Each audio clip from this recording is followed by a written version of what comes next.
రాష్ట్రంలో రోజు రోజుకు రెచ్చిపోతున్న ఇసుక మాఫియా.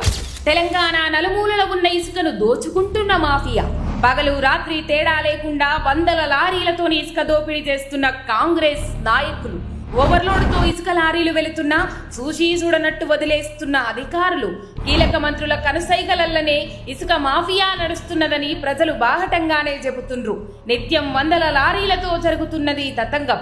కాంగ్రెస్ అధికారంలోకి వచ్చిన కొత్తలో ఇసుక లారీలపై ముఖ్యమంత్రి రేవంత్ ఫోటో పెట్టి ఇసుక అక్రమ రవాణా చేసి దొరికిన ఒక మహిళా మంత్రి పిఏ మళ్లీ రంగంలోకి దిగి ఇసుక రవాణాను మేనేజ్ చేస్తున్నట్టు మీడియా వర్గాలు చెవులు కొరుక్కుంటున్నాయి. కాంగ్రెస్ నాయకుల ధన దాహానికి 10 ఏళ్ల తర్వాత వచ్చిన అధికారం తోడబుడుతోని విచ్చలవిడి ఇసుక తవ్వకాలు జరుగుతున్నాయి. వీటితోని భూగర్భ జలాల పరిస్థితి ఏమైతుందో అని రైతులు ఆందోళన వ్యక్తం చేస్తుండ్రు. అక్రమ ఇసుక రవాణాపై ఫిర్యాదులు చేసినా తమకు సంబంధం లేనట్లుగా అధికార వ్యవస్థ వ్యవహరించుడుతోని అనేక అనుమానాలను రేకెత్తిస్తుంది. వేలాపాల లేకుండా వచ్చే ఇసుక లారీల అతి వేగానికి జనాలు భయపడిపోతుండ్రు. నా మాటే శాసనమని గొప్పలకు పోయే ముఖ్యమంత్రి ఇంత జరుగుతున్నా నోరెత్తుతలేడు. ఎక్కడ తన పదవికి గండం తెస్తారేమోనని భయంతో రేవంత్ రెడ్డి మంత్రులను ఇష్టానుసారంగా వదిలేసిండ్రని విశ్లేషకులంటుండ్రు.